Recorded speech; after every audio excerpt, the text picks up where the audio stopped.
example, parang kung ano yung kayang gawin ng lalaki, kaya na rin gawin ng mga babae. Ngayon, kaya na rin natin makipagsabayan. Minsan nga nalalagpasan ka na.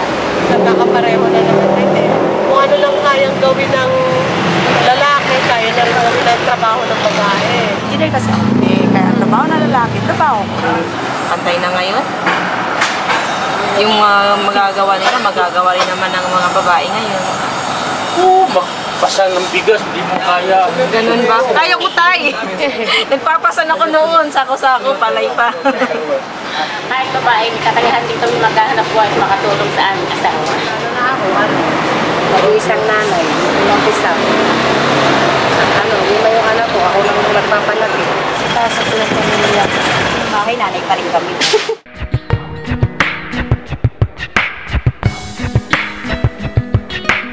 Siyempre, kung maganda ka, proud ka, di ba? Ako, sa asawa ko, proud ang asawa ko sa akin.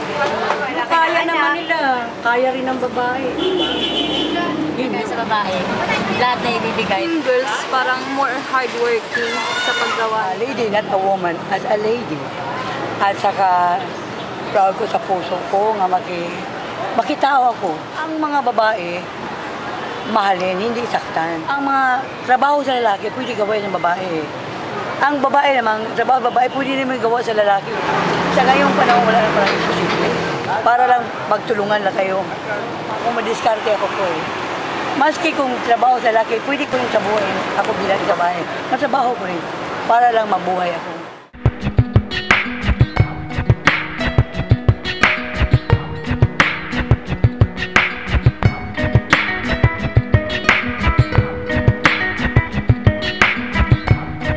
About us girls is that we fight for our rights. Brought up good children.